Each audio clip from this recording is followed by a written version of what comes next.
Sisters and brothers, I have mentioned to you day before yesterday that we are now talking about the deadly sins which are the root of all the other sins. And today we will be reflecting about the sin of greed. And greed is a common tendency in all people. And especially in this modern age, people think their name, their power, their position is based on the possession that they have. So they think the more the money they have, the more the respect that they get. The more the money they have, the more the value they have. It is a lie devil has inserted inside us. That's why we need to guard ourselves into the sin of greed, because greed is the root of all other sins. We read in 1 Timothy chapter 6 verses 9 and 10. 1 Timothy chapter 6 verses 9 and 10. We read that those who want to be rich, let's repeat together. But those who want to be rich fall into temptation and are trapped by many senseless and harmful desires that plunge people into ruin and destruction. And verse 10 we read. Verse 10. For the love of money is a root of all kinds of evil. And in their eagerness to be rich, some have wandered away from the faith and pierced themselves with many pains. That means love of money, the scripture says, love of money is a root of all kinds of evil. Which are these evil? That means those who wanted to be rich, they can even leave the faith. They can even reject God. They can even worship the devil, because the greed can blind a person. And it can even cause sickness. It can cause calamities.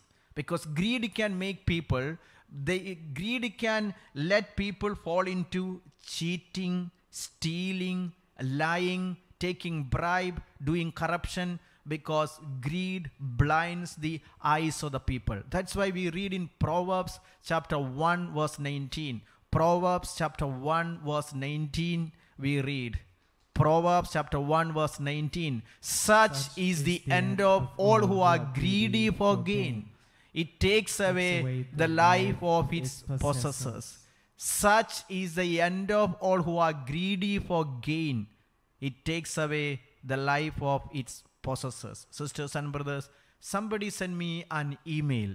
In this email, this person has asked me, Father, what is your opinion about taking a lottery? I have big dreams in my life. Can I take a lottery so that I can build my dreams, because there is no other way possible for me to become rich? And there are people who have taken the lottery and so much good has been happened. And I have this habit of taking lotteries. Also, I try gambling. And how do you advise about it? I told him, let me give you not my advice, what the scripture says. First, let's read the scripture once again. Such is the end of all who are greedy for gain. It takes away the life of its possessors. Sisters and brothers, sometime back, I have heard the preaching of Father Xavier Khan Watai, the founder of the Sehion Ministries. And Father was showing a paper cutting where he was telling about a man who got a big amount of money through lottery. And he did not know what to do with this money. He started drinking, taking drugs, and he ended up his life.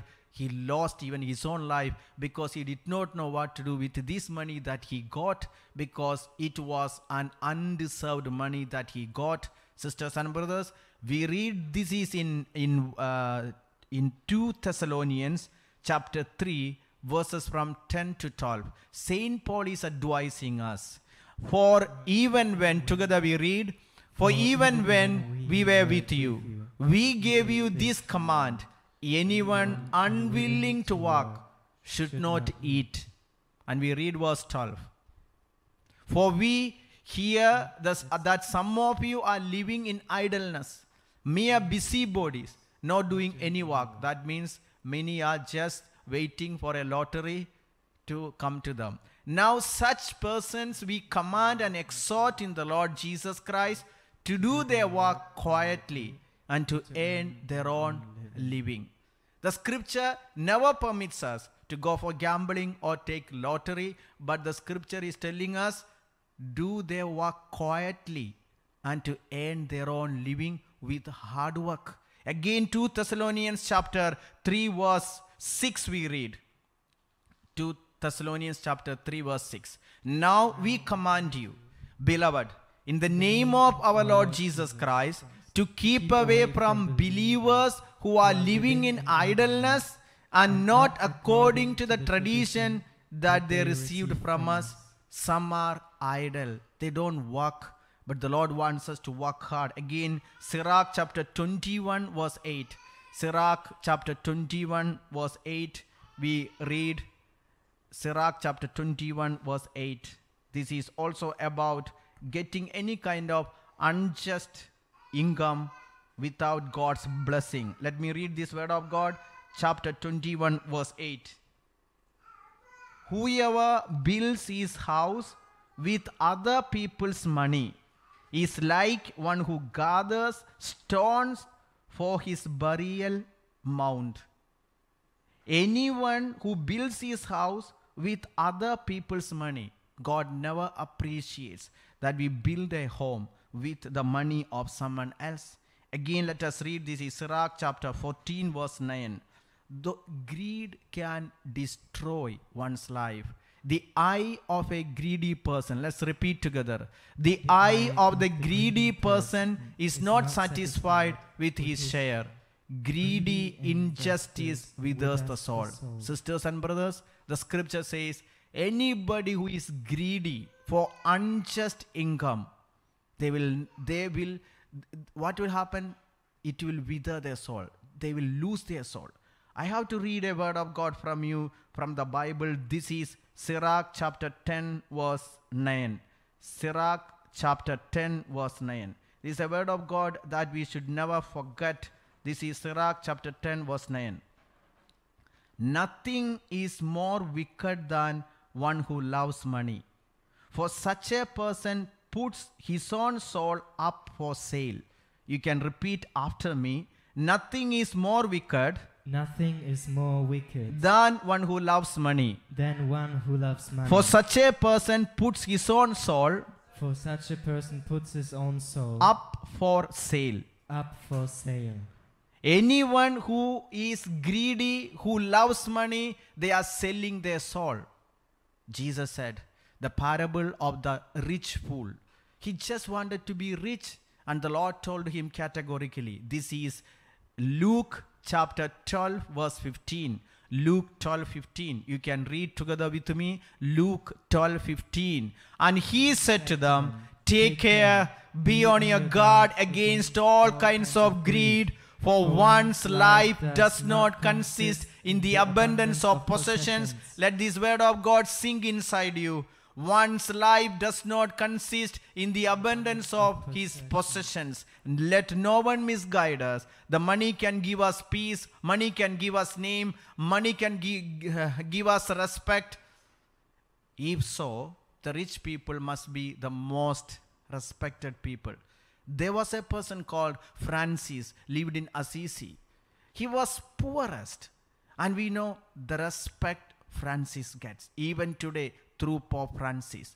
The scripture is proving that once a human life does not consist in the abundance of his possessions. Again, let us read. This is Proverbs chapter 20 verse 21. Why gambling and taking of the lottery is not appreciated by God. Proverbs chapter 20 verse 21. Let's read together. An estate quickly acquired in the beginning will not be blessed in the end. There are different ways, crooked ways, ways of corruption, ways of bribery that we can take estate, we can get flat, we can do anything, we can get certificates, we can get documents, but at the end it will not be blessed. Again, this is Proverbs chapter 13 verse 11. Proverbs chapter 13 verse 11. Wealth hastily gotten will dwindle, but those who gather little by little will increase it.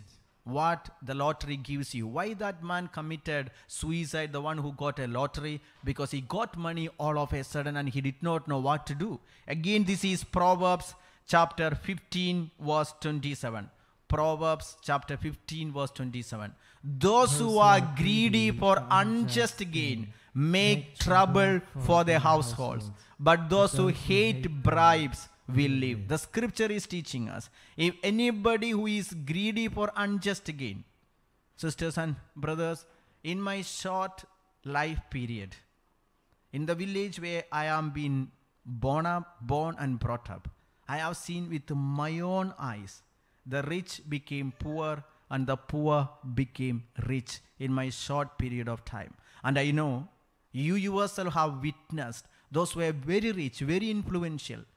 Even in your own small life, you have found they have become poor. And those who are very poor, they have become rich. It always changes. Sisters and brothers, anyone whom God loves, God appreciates, they are the only one who remains to be rich.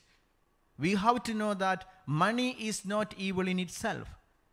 Greed is the sin. Love of money is the sin. And there is a way that God makes a person rich in a divine godly way. So if we try any shortcut, anything that is not appreciated by God, that is what makes sin. Because we read in Proverbs chapter 16 verse 25, people who think they can do any means to become rich, that makes the problem. Sometimes there is a way that seems to be right, but in the end is the way to death. If you think that it's okay to become rich, it's okay to take money, it's okay to do this unjust business, it's okay to do some kind of secret things to become rich, but it can lead us to death. Again, this is Book of Wisdom chapter 4 verse 12. Book of Wisdom chapter 4 verse 12. This is why taking the lottery, doing gambling, how it becomes a sin, how it destroys us.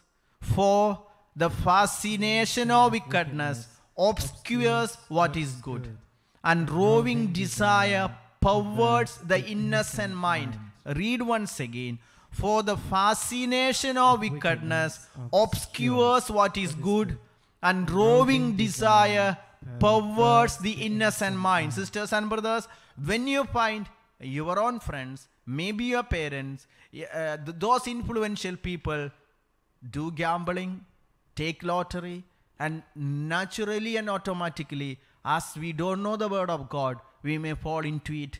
And we not only do it, we justifies it, we defends it, and we promotes it. The Lord does not appreciate any income, any money that comes to us, which is not through hard work. God does not appreciate. It's like stealing that which we don't deserve. Again, this is the book of Sirach chapter 32 from 23-24. Sirach chapter 32. Let us read also this word of God. Guard yourself in every act. The scripture is telling us, guard yourself in every act, for this is the keeping of the commandments. If the Lord has told us, God has told us, you shall not steal, the Lord is telling, guard yourself in every act, for this is the keeping of the commandments. One day somebody brought to me some money. This was while I was in Kenya. They brought to me some money. And this person told me, Father, this is for you. Then I asked, for what? Then this person said, for your personal needs. Then I said, but the community is providing for me and I don't accept any money. Then he said, no, it is out of love I give you. Then I said, I don't need your love and it can be a block for me. So if you have to offer something, you have to put it in the offer tray box. Then this person said, I have already put in the offer tray box and this is for you, this is for your personal need. Then I said, I don't have a personal need because I have taken a vow of poverty and I am not permitted to accept anything that is personal and I am not supposed to accept it. Then this person said, but in case if you need something, I said, then I will take it from my community and this is the way that the Lord wants me to do. I have to guard myself in every act. Sisters and brothers, why do you need money? If somebody is giving you a gift, why you need a gift?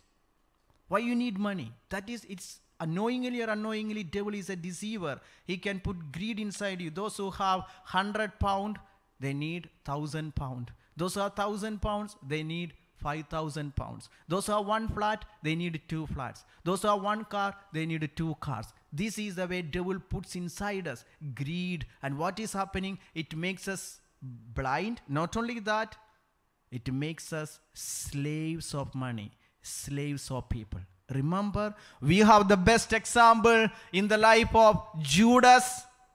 He was a person appointed by Jesus, chosen by Jesus. His direction was following Jesus, but eventually he was, according to the Bible scholars, the most efficient apostle. The disciples that Jesus chose was Judas. He was a mathematician. He knew things. He knew how to keep money. So he was an accountant, and the Lord entrusted him money. Eventually what happened? He lost love for the master. He started loving money. And eventually, because of the love of money, what happened? Sisters and brothers, greed is so dangerous. Why it is dangerous? It not only destroys you, it will destroy others. See, Judas became so blind with greed that it did not just destroy himself, but he wanted to destroy Jesus. Imagine, he betrayed Jesus just for 30 silver coins, for money, for greed for money. There are husbands and wives, they get separated. Why? Greed for money. There are families that have been broken because of greed for money. Because of greed for money, husbands have sold wives. Because of greed for money, husbands have been separated the wife. Because of greed for money, there are people who got married to rich people. Maybe they are very older than them, just because of greed for money. Greed can make people blind. The danger with greed, it not only destroys you, but destroys others. That's why, what is greed? This is breaking of first commandment. We read in Colossians chapter 3 verse 5.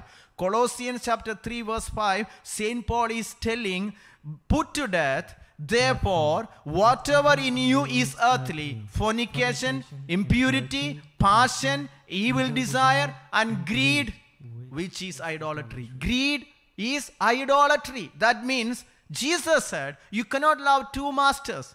That means money is equal to devil. Either you love devil or you love God. He's breaking the first commandment. Unknowingly, we are grabbed by it. Again, this is in the book of Ephesians. We read that how God is going to help us if we get out of all kinds of greed. He is going to deliver us. He is the rewarder, not any human person. Ephesians chapter 6 verse 7 we read. Ephesians 6, 7. Every work that we do, there's a reward. Render service with enthusiasm as to the Lord, and not to men and women. Do whatever you do, do it for God. Again, Colossians chapter 3 verse 24. Colossians 3:24 we read. Since you know that from the Lord you will receive the inheritance as your reward, you serve the Lord Christ. Sisters and brothers, our reward comes from God. But if you love money, if you expect any kind of reward from human people, it's a sin, and it blinds us, it kills us, it destroys families. I have met a husband and a wife. The husband lost love for wife. And while talking to them, I came to know the wife lost the job and she's not working. So the husband is so upset with the wife just because the wife is not earning any income. Now, eventually, he cannot love a wife who is not giving money. He's not making money. That means he started loving money more than the wife. He started loving money more than the children. As you listen to me, sisters and brothers, do you love money more than your wife? That's why you get angry with her. Do you love money more than your children? That's why when the children is asking you for some kind of need, they need some money, they need school fees, they need a new dress, you just get violent, you become angry. because you love money more than your children. You don't want to lose money just to please your children. Unknowingly or unfortunately, money, because it's a devil, it can destroy families and the relationships. We read this is in the book of Proverbs, where God is teaching us. This is chapter 28, verse 20. Proverbs chapter 28, verse 20. Let's read.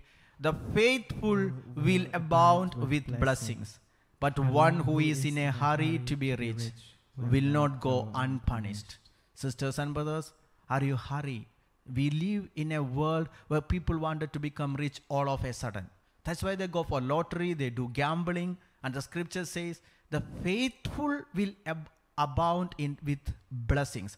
If you get, imagine, if you get on your way as you're walking, you just get maybe 20 pound. On the way as you walk, you get maybe some 1,000 rupees. You may get some 1,000 shillings. And if you feel like just taking it, putting it in your pocket, because you see there is no honor for it, you have greed hiding inside you. You don't deserve that. That does not belong to you. That has fallen from someone. You can take it and keep it to the people that is responsible, but you can't take it. If you have a tendency to take money when it is being kept somewhere, and you are unknowingly you think, no, there's no problem.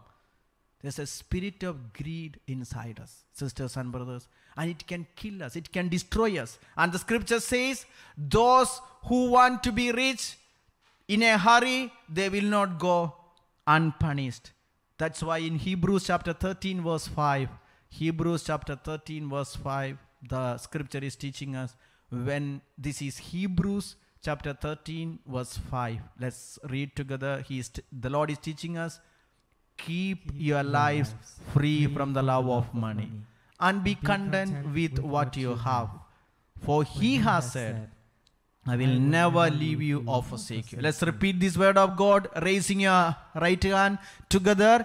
Keep your lives free from the love of money and be content with what you have. For he has said, I will not leave you or forsake you. Sisters and brothers, are you content with what you have? If you are not content with what you have, if you feel like buying a house like that of your neighbor, if you feel like getting the same car that your neighbor has or your relative has or your brother or sister has, that means you have the greed for money or love of money. That means you are not content. If you are not a contented person, you are a greedy person. Do you want to just imitate the other person? Do you want to use the same thing that others are using? That means you are not contented. Discontentment is a sign of greed. And we need to get out of this greed. How to get out of greed, sisters and brothers? In order to get out of greed, we need to offer everything unto the Lord. What is the source of greed? We have already seen every cardinal sin. The source is fear. This is fear of detachment. This is detachment and fear of giving all, letting everything go. Fear of total dependence on God. And in order to overcome the sin of greed, we should look at God the worker. God the worker. After creating everything, we see God in the book of Genesis as the one who is working hard. After doing all the work, what did he do? He rested. This is Genesis chapter 2 verse 3. Genesis chapter 2 verse 3. We read, so God blessed the seventh day and hallowed it, because on it God rested from all the work that he had done in creation. We have to read also verse 2. After 6 days of work, what did he do? And on the seventh day, God finished the work and that he had done. And he rested on the seventh day from all the work that he had done. That means he rested, means he blessed. Then we read verse 3. After all the work, so God blessed the seventh day and hallowed it, because on it God rested from all the work that he had done in creation. That means everything that you earn, maybe your hard work, your job, your money, you have to offer it on the altar give it to the Lord. Once it is been blessed, that's the only time it can be a blessing. Otherwise, it will be a burden. Any money that you have. I do remember when I was small, my parents used to give me chicken to go and offer in the church for the festival. Why? Because it's a sign that all the chicken in my family is in a way consecrated to God. It's eggs I have to take to the church. That means all the eggs symbolically is offered to God. We say, Lord, it is you who gave us the chicken. It's you who gave us the eggs. It's you who gave us all the fruits, even the plantain, even whatever vegetables that we get. We are supposed to take the first and the best to the church. Today when I look back, this is the example God set for us. If you have a job, what you have to do, the first salary is to be offered to God. This is even the concept of the tithe. Why do you offer the tithe? You are saying, Lord, you are the source of my income. You are the provider of my job. You be blessed. I offer it on the altar and it becomes a new blessing and it will be flourished. Praise the Lord. Praise the Lord. When I was doing my degree studies, this was BCom, this is a degree on commerce, I was doing it. And I was so sure I will fail in the exam because it was very hard for me, especially statistics, economics and accountancy. These are three major subjects. We also have other subjects like English and all those. But these three subjects, there was no one to help me. I was doing it private and I knew I will fail. But sisters and brothers, I started to pray in the altar asking the Lord, Lord, the way you multiplied 5 loaves into 5,000 loaves, I beg you to multiply my 5 marks into 35 marks. That is the pass mark, so that I may just pass in the exam. I prayed earnestly because I know I will fail. But sisters and brothers, miraculously, I passed the exam. And when I checked the mark sheet, I was so shocked to see for 3 subjects, I had just 35 marks. That means when the examiner was checking, the Lord Jesus pushed him, said, give him 35, give him 35. Maybe that is why I got passed for BCom. And I came to know, when I looked at it, and I just saw 35 marks, I came to know, I don't deserve this success. I just want to pass it. I don't deserve it. And I want to give glory to God. Then I had not yet become a priest. I went to the priest who is there, my superior priest. I gave him 200 rupees. It is in India, it is that. And I told him, offer 2 Thanksgiving mass for my success. Then he said, no, you don't want to give money. I will say, no. I said, no, I have to pay the money and I have to say thank you to the Lord for giving me success. Sisters and brothers, today when I look back, that is the best thing I have ever done in my life for passing BCom. I have never forgotten this incident. Today, I know if there is any success, any mark that I got, it was a free gift. It was a free gift. I did not deserve it. Today, if you are in any position, if you have a job, if you have anything, it's God's blessing. Thank Him. That's how we can get out of greed. Why we have greed? We don't give to God. The moment you give to God, everything changes. The example that Jesus set forth is the example of giving everything. Even his body, his blood, his own mother, he gave up everything. See, he had no job. Jesus was never employed. He did not even have a car. He was traveling on a donkey. He was being buried in a higher tomb. When he was born, he was covered with torn clothes. He was such kept detachment. Sisters and brothers, if you think that there is no prosperity, there is no financial breakthrough, the cause is greed. Why you have greed? If you don't give tithe, it's a sign of greed. If you don't give the best to God, it's a greed. I have seen people, they give everything best to themselves. We go to some church, they don't give they don't keep good flowers, they don't give good candles, they don't clean the church, they don't do anything, they don't do any work for God. Why? Greed. Unknowingly, if we don't give best to God, if we don't offer to God, if we don't give money, sisters and brothers, Abraham gave everything to God. That's why he became the father of all humanity. He became a blessing. But Lot was different. His friend, we read this is in the book of Genesis chapter 13 verse 9. Genesis chapter 13 verse 9. What is the difference between Lot and Abraham? Is not the whole land before you? Separate yourself from me. If you take the left hand, then I will go to the right. For if you take the right hand, then I will go to the left. Abraham and Lot, they were in a joint venture, joint business. But when they grew up so much, they got lot of wealth, now they cannot live together. Then what happened?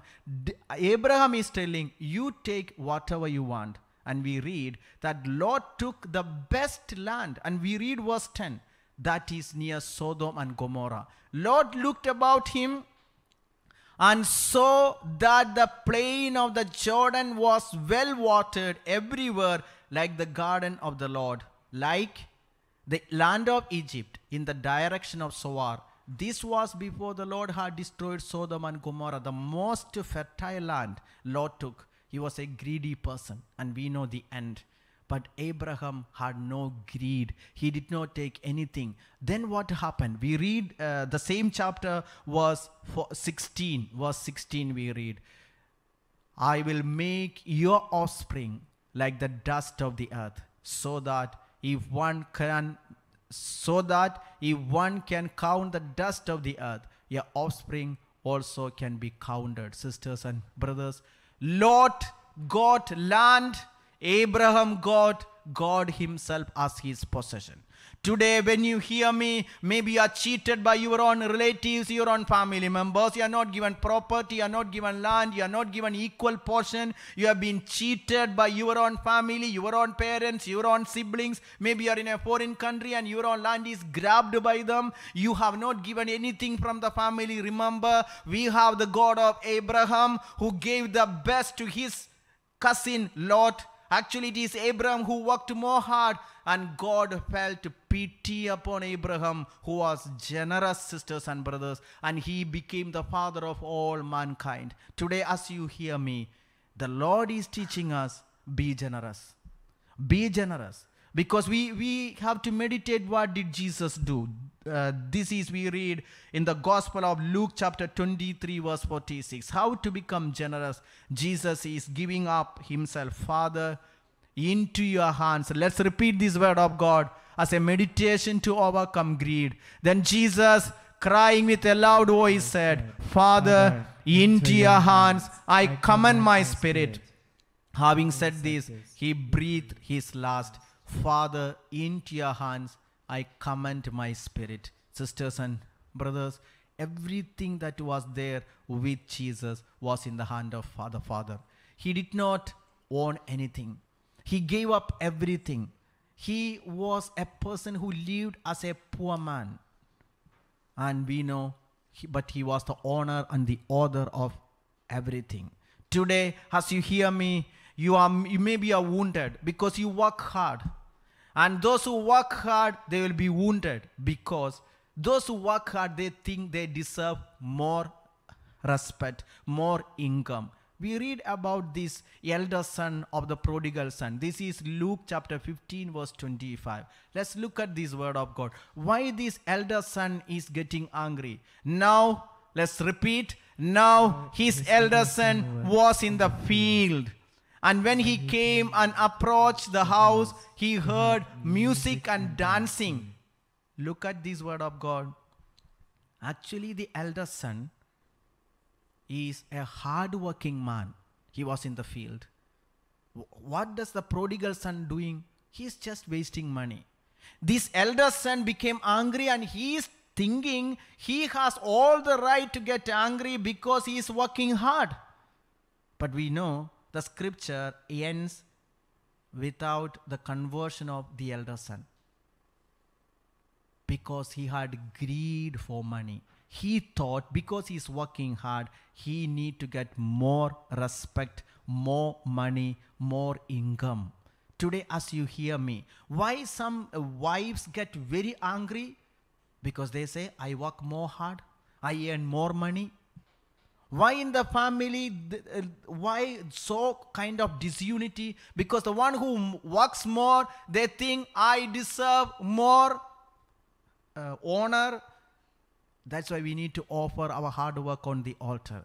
That's why Jesus created this Sunday to honor him. We need to worship. We need to give everything on the altar. Whatever that you have to tell the Lord, Lord, you are the source of my job. You are the source of my income. You are the source of my promotion. You are the source of anything and everything good in me. If I have a good job, if I have a car, if I have a flat, if I have an account, if I have anything, it's from you. And when you offer that on the altar, when the fire of the Lord comes down upon all the offerings that we have, sisters and brothers, that is the only time God gets honor. We need to surrender the ownership and the authority of whatever we have into the hands of the Lord. And when we say, Lord, if I have a salary, it's you are the one who gave me this. And when you offer a portion of it, you are saying, it's from you that came, and I give you glory and honor. Sisters and brothers, we need the virtues like generosity. If you are not generous, you cannot get anything. We read this is what in the Gospel of Acts of the book of Acts of the Apostles, chapter 20, verse 35. This word of God is a special word of God. The apostles remembered what Jesus told them when they were with Jesus, and they have recorded this, though it is not in the gospel, as if Jesus himself said. Let's repeat this word of God. In all these I have given you an example, that by such work we must support the weak, remembering the words of the Lord Jesus. For he himself said, it is more blessed to give than to receive. Let's repeat. It is more blessed to give than to receive. 3 times together. It is more blessed to give than to receive. It is more blessed to give than to receive. It is more blessed to give than to receive. I just read in a book, there are 3 types of people. Means 3 types of giving. Some people are like the flint. The flint means if you have to get anything from the flint, you have to use a hammer. You have to hit hard, then you will just get some pieces of stone. Hit hard. And the second type of people are like a sponge. Only if you squeeze, something will come out of them. The more you use the force, the more you get something out of the sponge. And the third kind of people are like the honeycomb.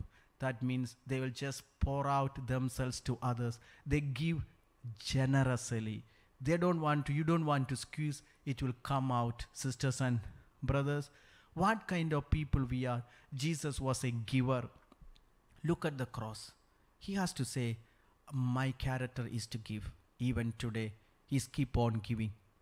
I also read in a book that when I asked the Lord for a flower, he gave me a garden. When I asked him for little food, he gave his body and blood. He gave himself to me. Sisters and brothers, there is nothing greater than giving. And Jesus gave. In order to overcome the sin of greed, you need to give. You need the gift of generosity and the gift of faith. See, Abraham had faith that he believed to whom that he is giving is able to multiply everything. And we should never forget this word of God from Luke chapter 12 verse 20, where the Lord is asking this word of God repeatedly into us. God said to him, you fool, this very night your life is being demanded of you, and the things you have prepared, whose will they be? The things you have prepared, whose will they be? After our death, we cannot carry anything. The day we became affected with COVID-19, we came to know that even our card, even the card cannot help us to even withdraw the money.